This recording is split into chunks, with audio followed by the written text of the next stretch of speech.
বরিশালে এসএসসি ও দাখিল পরীক্ষায় জিপিএ-5 প্রাপ্তদের সংবর্ধনা দিয়েছে মহানগর ইসলামী ছাত্র শিবির। মঙ্গলবার ১৯ আগস্ট নগরীর বান্থ রোড শিল্পকলা একাডেমির অডিটোরিয়াম কক্ষে দিনব্যাপী এই সংবর্ধনার আয়োজন করা হয়। অনুষ্ঠানের শুরুতে কুরআন তিলাওয়াতের মাধ্যমে কৃতি শিক্ষার্থীদের ফুল দিয়ে বরণ করে নেওয়া হয়। অনুষ্ঠানে প্রধান অতিথি হিসেবে উপস্থিত ছিলেন ছাত্র শিবিরের কেন্দ্রীয় সেক্রেটারি জেনারেল নুরুল ইসলাম সাদ্দাম।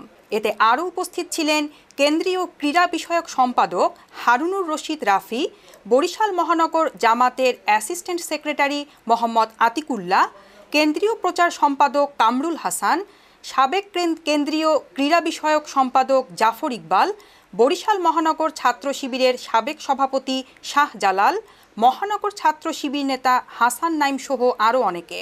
বরিশালের বিভিন্ন শিক্ষা প্রতিষ্ঠানের জিপিএ-5 প্রাপ্ত ৭৫০ জন এসএসসি দাখিল ও সমমান শিক্ষার্থীদের মাঝে সম্মাননা স্মারক দেওয়া হয়।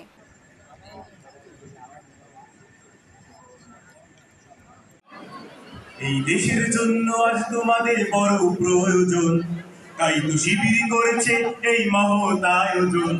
এই দেশের জন্য আজ তোমাদের বড় প্রয়োজন, তাই তো শিবির করেছে এই মহৎ আয়োজন। এই দেশের জন্য আজ তোমাদের সঠিক মূল্যায়ন করা। আজ ছাত্র শিবিরের এই অনুষ্ঠানে কোনো পলিটিক্যাল কথা শোনা যায়নি, প্রতিপক্ষ ছাত্র সংগঠনগুলোর প্রতি কোনো হিংসাত্মক বক্তব্য ফুটে ওঠেনি। এখানে আলোচিত হয়েছে ছাত্রছাত্রীদের উজ্জ্বল ক্যারিয়ারের কথা, এইচএসসিতে A+ পেতে হবে এরকমের প্রত্যাশা, ইলম বা ধর্মীয় জ্ঞান চর্চার প্রতি গুরুত্ব এবং নৈতিক এবং আদর্শবান মানুষ হওয়ার কথা। এবং আমি ধন্যবাদ জানাতে চাই বাংলাদেশ ইসলামী ছাত্র শিবিরকে, যারা আজকের এই অসাধারণ আয়োজনের উদ্যোগ গ্রহণ করেছেন।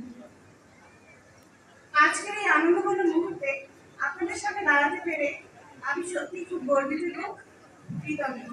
আলহামদুলিল্লাহ, আল্লাহর অশেষ রহমতে আমার বাবা মা এবং আমার শিক্ষক সবার দোয়া সহায়তায় আমি এসএসসি পরীক্ষায় জিপিএ-5 অর্জন করতে পেরেছি। এগুলো আগের তুলনায় অনেক সংকুচিত হয়ে আসছে। এই চ্যালেঞ্জগুলো আমাদের মানুষের মধ্যে আছে। এরপরে অপসংস্কৃতির আগ্রাসন, অর্থাৎ আমাদের ভার্চুয়াল লাইফ, আমাদের ডিভাইস ভিত্তিক জীবনযাপন এবং প্রযুক্তির অ্যাভেইলেবল যে সিচুয়েশনটা আমাদের সমাজে আছে, এটা অবলম্বন করে আমাদের শিক্ষার্থীরা বা আমাদের এই সমাজের মানুষ যেভাবে স্কিল ডেভেলপ করার কথা, সেই স্কিল ডেভেলপমেন্টের বাইরে গিয়ে আমরা প্রযুক্তিটাকে অনেক সময় এই প্রযুক্তি আমাদের চরিত্র ধ্বংসের হাতিয়ার হয়ে